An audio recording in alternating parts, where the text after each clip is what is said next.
आज एक अति महत्वपूर्ण विषय जो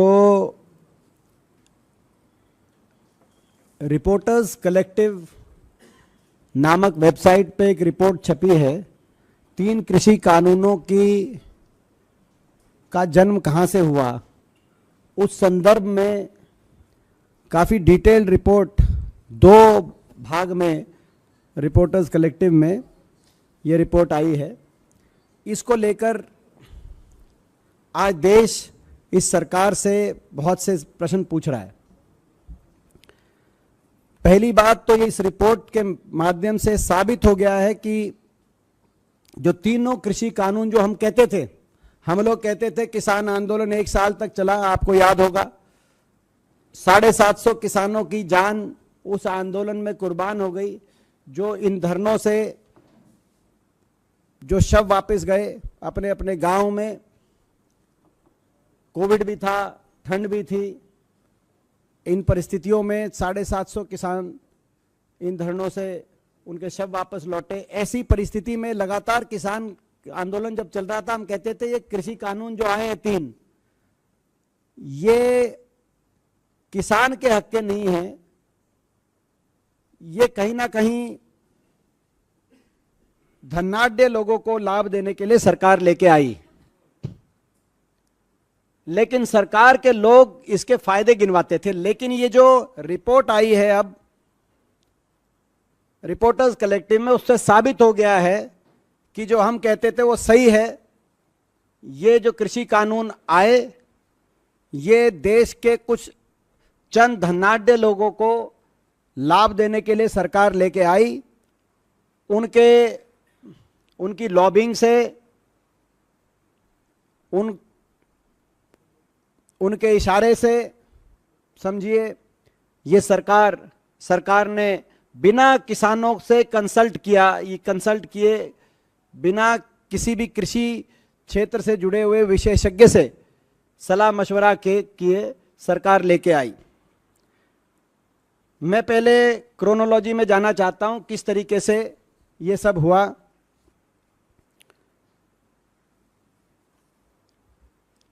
देखिए, फरवरी 28, 2016 प्रधानमंत्री जी ने कहा कि 2022 तक इनकम डबल के लिए हम अपना लक्ष्य रखते हैं।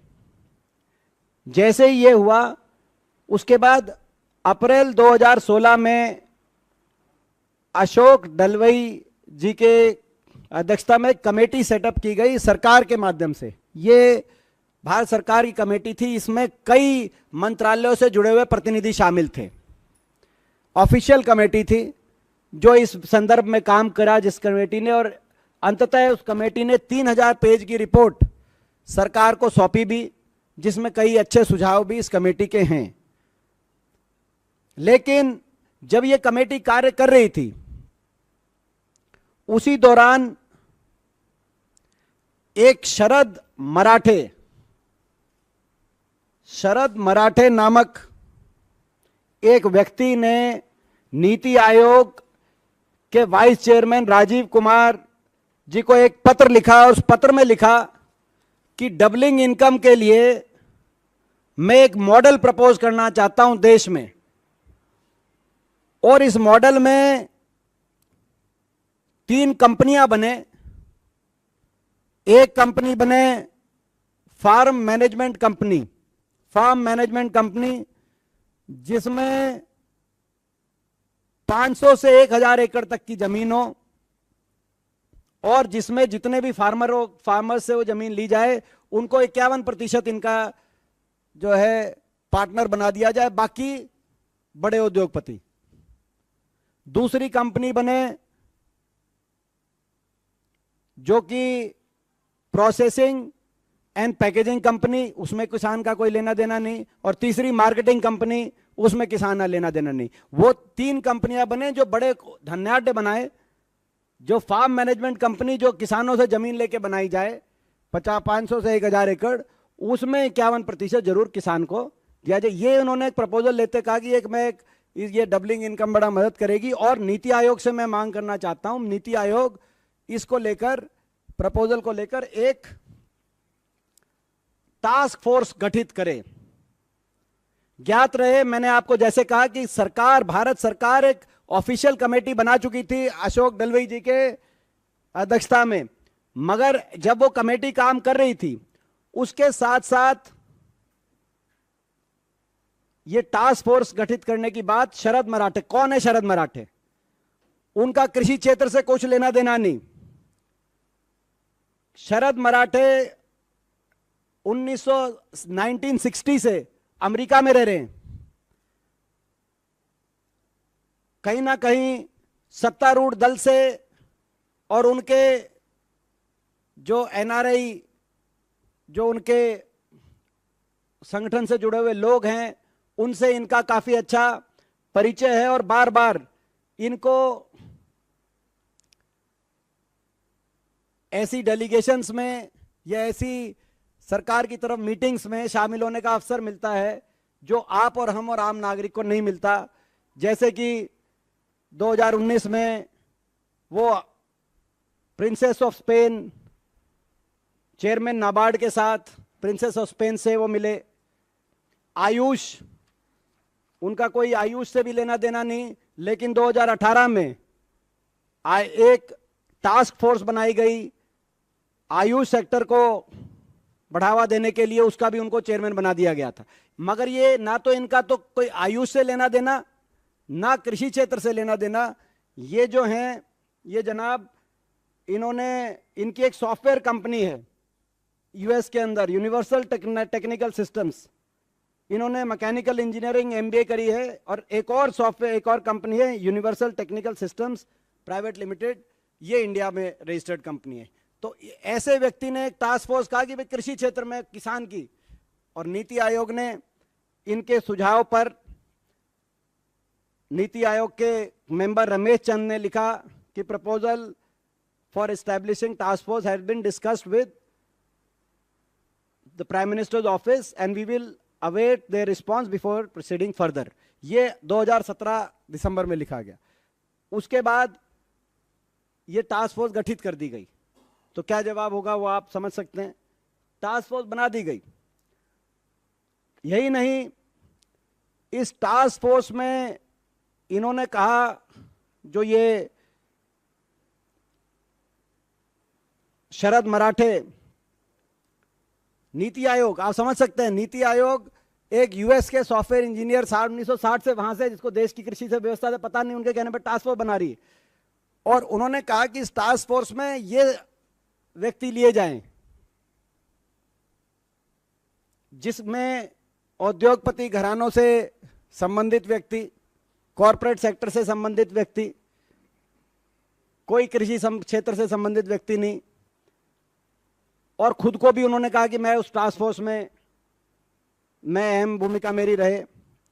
उन्होंने एक दो की और उस टास्क फोर्स के अंदर, एक कोई विनय चौटाई वाले जी हैं, जो कि भाजपा के ओवरसीज के कई प्रोग्राम्स आयोजन वगैरह करते हैं, उनका उन्होंने नाम सुझाया। एक संजय मरीवाला जी हैं, तो इन्होंने कईयों के नाम लिए। जो ये संजय मरीवाला जी इनके खुद के बिजनेस पार्टनर हैं, कि ये टास्क फोर्स बनाई जाए जो देश की कृषि व्यवस्था के बारे में निर्धारित करे। वो बन गई टास्क फोर्स।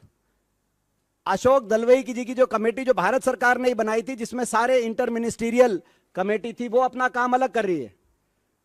उस जो कि डबलिंग फार्मर इनकम और इनकम बढ़ाने के लिए उसको टास्क दिया गया था। जब उसने 14 वॉल्यूम के अंदर 3000 पेज की रिपोर्ट दी, जब उसने अपनी 13वीं वॉल्यूम सबमिट करी, यानी कि उस रिपोर्ट की तरफ कोई उसको अनसुनाद किया जा रहा है, अनदेखा किया जा रहा है, तब इस दौरान ये टास्क फोर्स ने अपना काम पूरी तेजी से शुरू कर दिया। और इस टास्क फोर्स ने किससे कंसल्ट किया?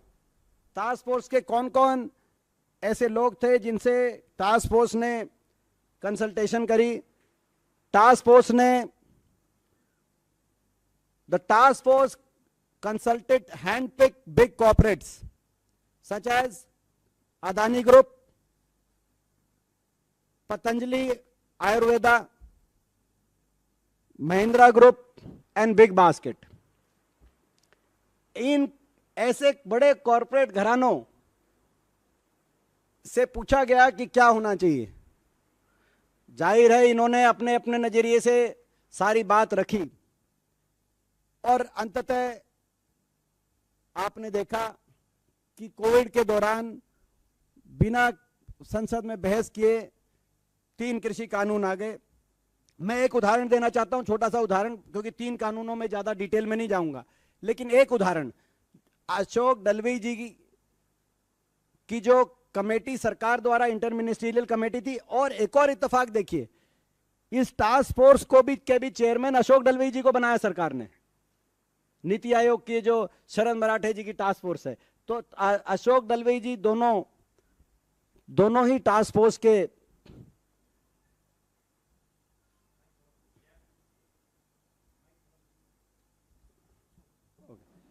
तो ये दोनों टास्क फोर्स के की अध्यक्षता अशोक डलवी जी कर रहे थे। एक उदाहरण देना चाहता हूं, एसेंशियल कमोडिटी एक्ट, यानी कि जमाखोरी के खिलाफ सरकार का ये एक ऐसा कानून कि कोई बिचौलिया किसान से कम कीमत पे खरीद कर और इतना जमाखोरी के माध्यम से और ग्राहक को ज्यादा कीमत पे बेचने का काम ना करे, ताकि किसान को भी और ग्राहक को भी दोनों को चोट मारकर खुद का मुनाफा ना कमाए। इसीलिए जमाखोरी का एक कानून है एसेंशियल कमोडिटी एक्ट। और आपको याद होगा 3 कृषि कानून में से एक ये भी था कि इसमें बदलाव। अशोक डलवी जी की 2 कमेटियां हैं। एक कमेटी जो दूसरी इंटर मिनिस्ट्रियल कमेटी है, उसमें एक सुझाव ये है कि ये प्राइवेट सेक्टर को बढ़ावा देने के लिए एसेंशियल कमोडिटी एक्ट में एग्जेम्पशन दिया जाए। बीच का जो एंटिटी है वो, मगर वो तब दिया जाए जब वो एमएसपी पे परचेज करे। एमएसपी पे अगर खरीदती है तो बीच में वो रख सकती है, बीच की एंटिटी। मगर टास्क फोर्स के आगे अदानी समूह ने कहा, और अदानी समूह जैसे बाकी जो मैंने आपको नाम लिए, उन्होंने कहा कि ये ठीक है, बीच की एंटिटी को इजाजत दी जाए जमाखोरी करने की, असीमित और अनियंत्रित इजाजत दी जाए, और एमएसपी पे खरीद करने की कोई कंडीशन ना हो, और यही मान लिया गया।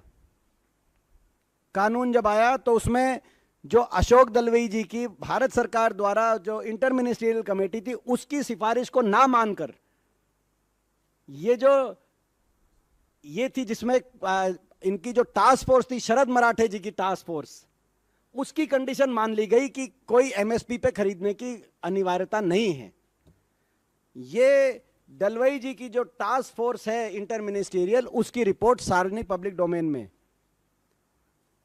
अभी तक ये जो नीति आयोग द्वारा जो ये इसकी रिपोर्ट पब्लिक डोमेन में नहीं है, लेकिन किस समूह ने क्या कहा, महिंद्रा ग्रुप ने क्या कहा उसमें सुझाव, अदानी समूह ने क्या कहा, पतंजलि समूह ने क्या कहा, वो सारा पब्लिक डोमेन में है। तो आज ये साबित हो गया है, जैसे मैंने कहा, इस रिपोर्ट के आने के बाद, कि ये तीनों कृषि कानून किसान को लाभ देने के लिए नहीं, धनाढ्य लोगों को लाभ देने के लिए बनाए गए थे। किसान ये कहता रहा, हम लोग ये कहते रहे, आज ये साबित हो गया है। केंद्र सरकार को अपने ड्राफ्ट, इस बिल के द्वारा अपने ड्राफ्ट पे इतना भरोसा था कि कोविड के दौरान बिना चर्चा करे संसद में उन्होंने ये ऑर्डिनेंस ये लेके आ गए कोरोना काल में, जबकि किसान संगठन की कोई ये मांग नहीं थी। पूरे देश में कोई किसान मांग नहीं कर रहा था। तभी किसानों को शक हो गया था, हमारा देश का किसान भोला जरूर है लेकिन समझदार भी है। ये जय जवान जय किसान का देश था और है और रहेगा, लेकिन भाजपा ना जवान की है ना किसान की है, भाजपा केवल धनवान की है। यह भी साबित हो गया है। और सरकार ये कहती थी कि किसानों को हम इनके लाभ समझाने में सफल नहीं हो पा रहे 3 कानूनों के। लेकिन सच्चाई ये निकली कि किसान ये समझ गया कि इन बिलों के पीछे हकीकत क्या है। ये बड़े उद्योगपति धनाढ्यों को फायदा पहुंचाने के लिए और किसान को नुकसान पहुंचाने की नीयत से लाए गए हैं। किसानों को इन 3 बिलों के फायदे ना समझा पा रही भाजपा, बार बार कह रही थी हम नहीं समझा पा रहे।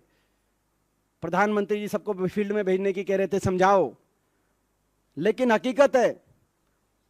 हकीकत यह है कि किसान ये समझ गए कि इन 3 कानूनों के आने से कितना भयंकर नुकसान किसान का होगा। इस बात की तकलीफ बीजेपी को है। ये नहीं कि वो इनके 3 के फायदे नहीं समझा पाई, ये कि किसान समझ गया कि कितना भयंकर नुकसान किसान को होगा। और इसीलिए हम मांग करते हैं सरकार से, प्रेस रिलीज में बाकी डिटेल हैं, कि जब दलवई, हमारी 4 मांगे हैं, जब दलवई कमेटी की 3000 पेज की रिपोर्ट मौजूद थी तो नियमों को दरकिनार कर भाजपा ने गैर विशेषज्ञ एनआरआई उद्योगपति की बात क्यों सुनी? हाई लेवल टास्क फोर्स क्यों गठित किया गया नीति आयोग द्वारा? क्या वो किसानों के अधिकारों को कुचलने के लिए बनाई गई थी ताकि चुनिंदा धनाढ्यों को मुनाफा कमा सकें? पहला प्रश्न। दूसरा, आखिर भाजपा सरकार को चुनिंदा पूंजीपतियों का फायदा कराना क्या इतना जरूरी है जिसके चलते उन्होंने देश की पूरी खाद्य व्यवस्था और कृषि सेक्टर को तार तार करने की साजिश रची? हमारा दूसरा प्रश्न।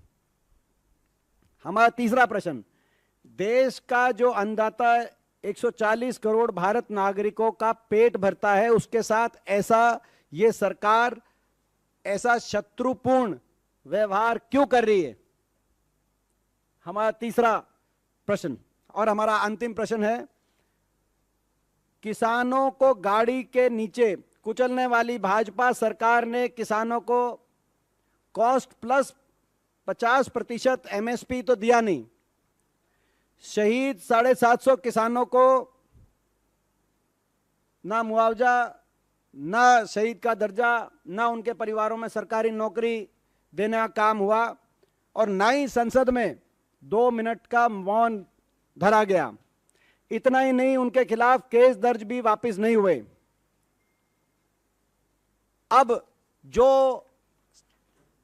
आंदोलन खत्म कराते वक्त सरकार ने जो मांगे मानी थी, एमएसपी कमेटी का गठन करना, समय निर्धारित तरीके से एमएसपी को लीगल गारंटी देने को क्रियान्वित करना, और ये केस मुकदमे वापस लेना, इन सभी समझौते के जो फैसले हुए थे इनको पूरा करने की टाइमलाइन कब तक है? ये हमारा चौथा अंतिम प्रश्न। ये 4 प्रश्न आज हम सरकार से पूछते हैं।